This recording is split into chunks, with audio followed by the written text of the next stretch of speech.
Hey, how's it going, everyone? Justin again, as always. Thanks for watching my channel. Welcome back. Cheers to those of you that have your beers. I hope you're getting ready to enjoy a fun-filled weekend. And the holidays are coming, so those of you out there that have families, I hope you got something fun planned with the family for Thanksgiving. That being said, I also want to send out a congratulations to the 3 winners we had last week during the giveaway that we did via live stream. Some of you guys won some Snap-on tools and the other guy won some Harbor Freight stuff, so we'll try to get those mailed out to you at the end of the week, possibly beginning of the following week, because there is a holiday coming up, and you know, I'm in between back-to-back drills, so I'm trying to catch up money-wise. So just give me a minute, bear with me, I'll get them out to you. But thank you for playing the game. I'm glad you all had an enjoyable time. Today we're going to talk about work ethic. What it means to me, my opinions about it, how you can build a stronger work ethic, and understanding that you're only going to get out of it what you put into it.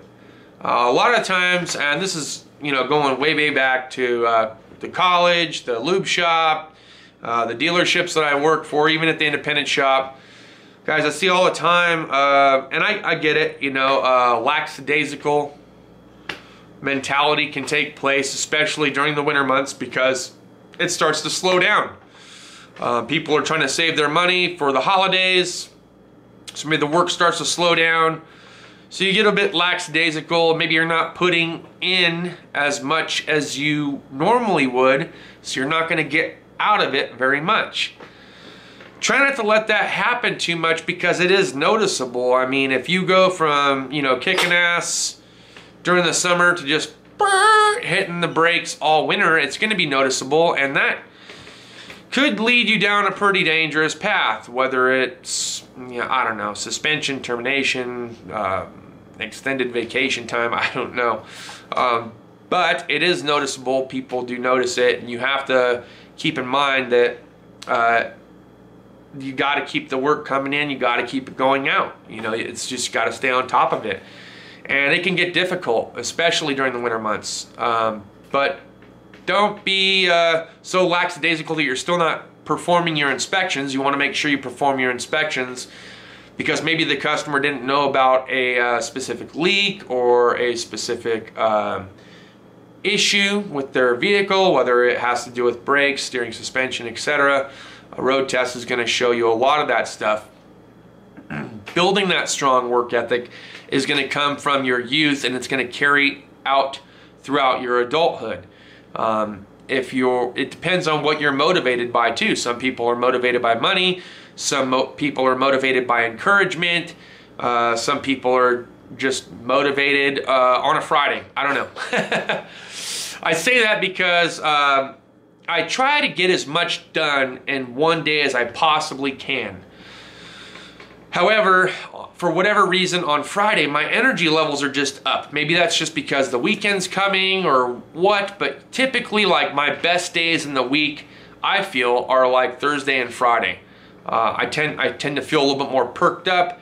I tend to move a little bit more faster. I also, things that I've noticed with myself is when I'm taking something apart, especially if it's new, it might be a slow go coming apart, but I always try to put it back together as fast as I possibly can as soon as I have it there. You know what I mean? So it might take me a minute to figure out what goes where, this, that, and the other, but I always try to get it back together as smoothly as I possibly can. And in the infantry, we always go by this motto that slow is smooth, smooth is fast. If you try to bull rush through it, you might forget something. You might forget to torque something down. You might not tighten this or put this electrical connector on. Next thing you know, check engine lights on. So all that kind of stems from that work ethic and building your own building blocks of, getting from here to there. I think a lot of the times, some people get a little bit too comfortable in their surroundings and they start to lax off. I've noticed that too along the way. Somebody will get buddy-buddy with the foreman or whatever, and next thing you know, they just start drifting, and they'll spend more time, socializing or being on their phone or whatever, rather than putting in the work. You got to put in the work. It's okay to be friends with somebody, but you also have to remember that it's a place of employment, and they're not hiring you to just be a friend and walk around and whatever. They're hiring you for a specific job, a specific task to get something done to meet the quota. And if you don't know what that quota is, you might want to try to figure out what the quota is so you could try to stay on top of that. But again, I kind of digress and I go back. Work ethic comes from the time that you're small to the time that you become an adult, and how that whole transition to adulthood transpires. For me, when I was younger, it was quite simple. My stepdad flew planes for commercial airline, and the pay wasn't always there because he wasn't a pilot. He wasn't the actual captain at that point, and he was starting from the base and working his way up, so the pay scale wasn't there. So anytime he was off or he had downtime, we were doing firewood. We were cutting firewood, splitting it, and selling it, and we only had a limited time to get as much wood out of the backyard as we possibly could, and we had limited time to go get another load and bring it right back to the house. Some cases he would, you know, pay big money out of pocket to rent a big trailer to be attached to some Peterbilt or something like that, drug to the backyard, and we just sit there and load. I remember one evening we did like 100 cords of wood in 2 days. Anyone that's slung wood for a living knows that that is a lot of damn wood. And it was me, my stepdad, and one helper. And I just kept going and going and going. And it started raining on us, and it was raining hard, and it started to get cold. And I just threw a sweatshirt on, and I just kept stacking wood. And my dad would be out there with the saw and the splitter and be running it. And his buddy would be running, you know, tractor loads over to the trailer and dumping it. And I'd be stacking and stacking and stacking. And we must have gone until, like, I want to say almost 1 o'clock in the morning. And I'll never forget that. I think I was about 10 years old. And we were really just pushing to get this load out. And it was a big load, and it would have set us good for the winter. And so that's where my work ethic started. It started with firewood, and it started with my stepdad, and he was all about the work. You know, if you weren't willing to put in the work, then you ain't gonna get paid. And then there were other things too, like if I did bad in school or I had a not so good grade, I had to do extra chores around the house, you know, and if I don't know, got in a fight or something like that, I'd be back out there on that wood pile, and I'd be out there, you know, trimming the little sticks off of the logs and throwing them in front of the splitter for them, carrying loads up to the house in a wheelbarrow. And I really built a strong work ethic with that man. That man showed me a lot, and it carried with me, you know, it really did. So, and I know there's a time to cook it and book it, and there's a time to slow down. And believe me, you guys are going to figure that out too, especially if you're working for anybody. There's going to be a busy time, and there's going to be a slow time. And when it's slow, you can still, you know, be a little bit busy by doing other stuff or helping out around the shop or picking this up and that up. But understand, you're not there to stand around. You're not there to be on your phone. I know, God, that kids drive me nuts with these tablets, and they come home like, once you got homework to do, they're like, oh, I did it, and I'll take a look, and they forgot something, so I take the tablets away, and they don't get them for a couple of days if they lied to me.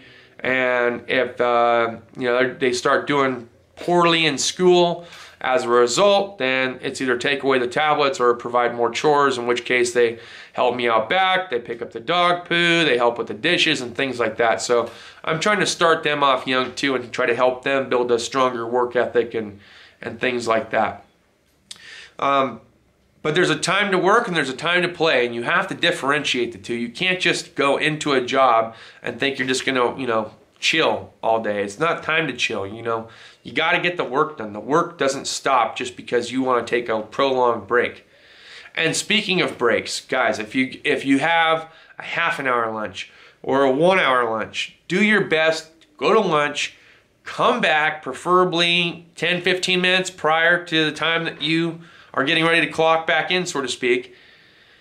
Get out of your car, start milling around, and look at the projects that you're currently working on, and try to remember where you're getting ready to pick back up where you left off, you know?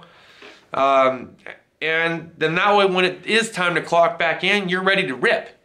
I don't like coming right off of lunch and diving right back into the project. I go to lunch, I do what I gotta do for 30 to 45 minutes, I go back in the shop for another 10 or 15 minutes, and I'll either find out what the next project is that we have coming in, or I'll go back to the project that I was originally working on and see where I left off with and start telling myself, okay, I need to do this, this, this. I can't forget this, and then dive right back into it.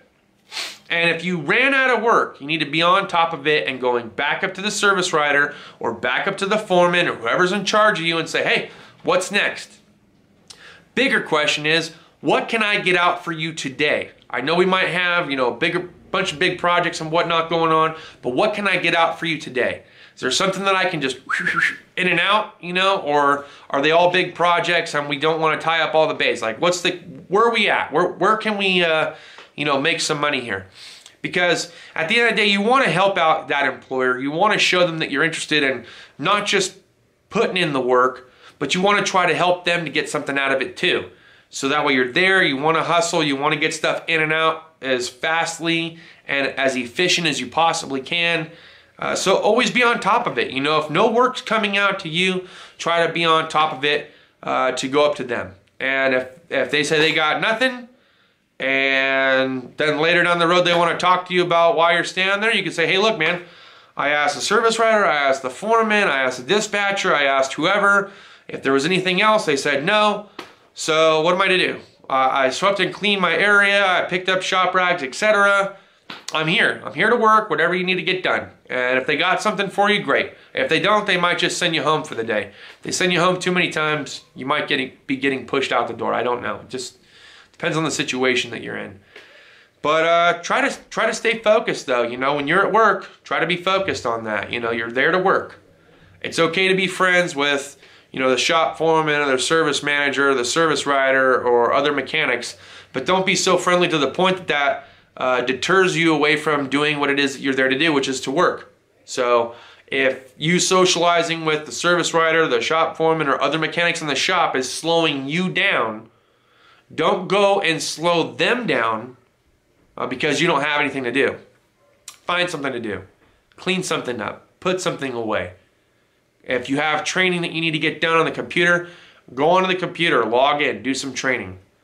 If you work in an independent shop or a lube tire shop, hey man, they got this great, Valvoline has this great ignition course that I'm slowly but surely going through. And they give you some free merchandise out of it, which is pretty cool.